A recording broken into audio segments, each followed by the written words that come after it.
Ketua Umum PSSI Erick Thohir memetik pelajaran usai Timnas Indonesia U17 dibantai 0-6 oleh Korea Utara U17 pada perempat final Piala Asia U17 2025. Erick juga mengimbau kepada supporter dan netizen jangan menghukum para pemain Timnas Indonesia U17. Timnas Indonesia U17 kalah 0-6 dari Korea Utara U17 di babak perempat final Piala Asia U17 2025 di Stadion King Abdullah Sports City Hall, Jeddah Senin malam WIB.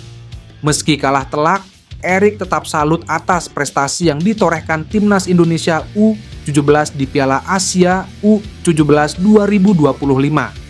Pasalnya, Timnas Indonesia U17 berhasil menyapu bersih 3 pertandingan di grup C dengan kemenangan yang memastikan diri lolos ke perempat final Piala Asia U17 2025 sekaligus Piala Dunia U17 2025. Harus diakui babak 8 besar memang berat. Lihat bagaimana Jepang dikalahkan Arab Saudi melalui adu penalti.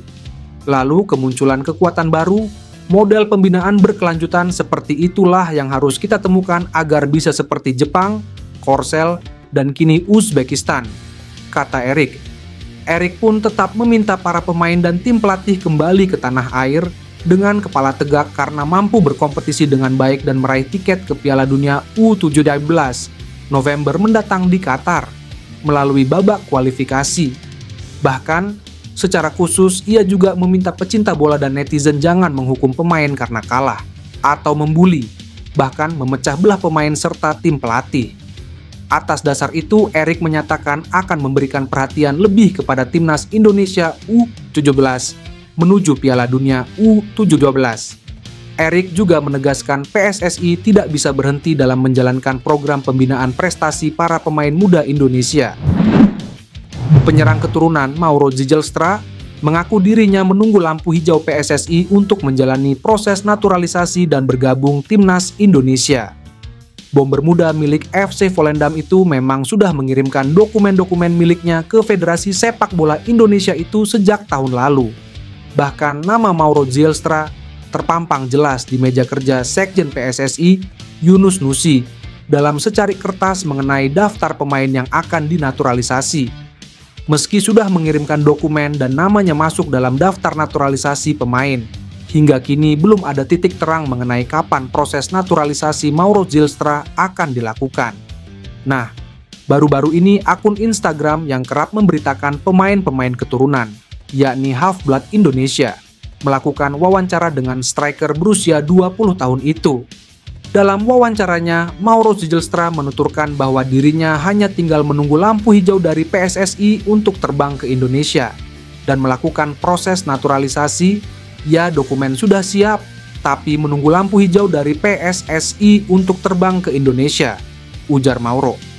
Dengan kata lain, bola kini berada di tangan PSSI, sehingga Federasi Sepak Bola Indonesia itu yang akan memutuskan untuk menaturalisasinya atau tidak. Patrick Kluivert panggil Pascal Struijk yang diizinkan membela Timnas Indonesia. Medio September 2024, petinggi media asal Belanda, Denny van Laar, membuat pernyataan mengejutkan.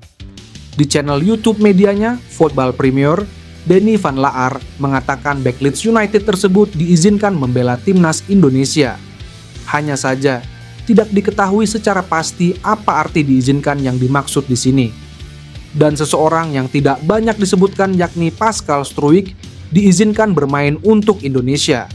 Dia adalah pemain yang luar biasa, kata Denny van Laar.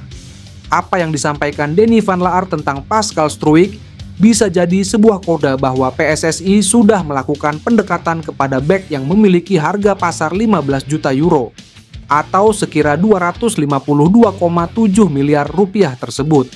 Jika bersedia menjadi WNA, Pascal Struijk kemungkinan baru akan diperkenalkan kepada publik Indonesia pada Maret 2025. Alhasil, Pascal Struijk baru membela Timnas Indonesia pada Juni 2025. Di bulan tersebut, Timnas Indonesia akan menjamu Cina dan tandang ke markas Jepang di Matchday 9 dan 10 grup C kualifikasi Piala Dunia 2026 zona Asia.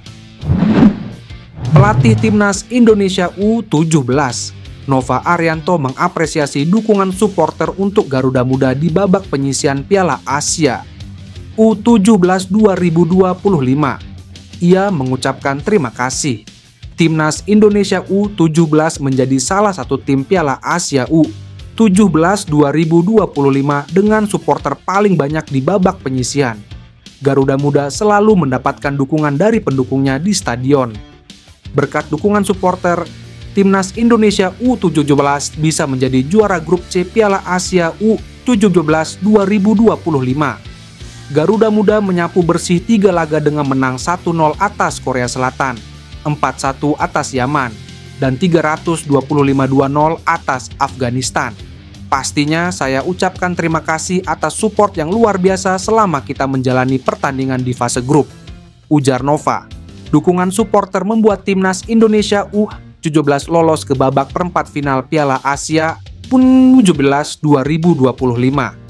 Puncaknya, Garuda Muda juga memastikan diri ke Piala Dunia U17 2025. Nova berharap semakin banyak supporter Timnas Indonesia U17 yang datang ke stadion saat babak perempat final Piala Asia U17 2025. Garuda Muda masih menantikan lawan dari runner-up grup D. Itu sangat membantu pemain, sehingga pemain bisa lebih bersemangat dan harapannya di babak 8 besar nanti supporter bisa lebih banyak dan pemain lebih termotivasi, kata Nova. Nova juga berterima kasih kepada para pemain Timnas Indonesia U17.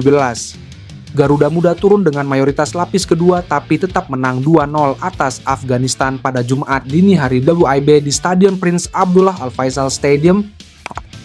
Timnas Indonesia tertinggal 0-2 dari Korea Utara pada babak pertama laga perempat final Piala Asia U17 2025. Duel perempat final Piala Asia U17 2025. Timnas U17 Indonesia versus Korea Utara akan digelar di King Abdullah Sports City Hall Stadium, Jeddah, Senin pukul 21.00 waktu Indonesia Barat. Korea Utara mengejutkan Timnas U17 Indonesia dengan mencetak gol cepat pada menit ke-7. Bek Korea Utara Choe Song-hun tak terjaga di tiang jauh dari situasi sepak pojok dan leluasa melepas tembakan voli ke gawang Dava Al-Ghasemi.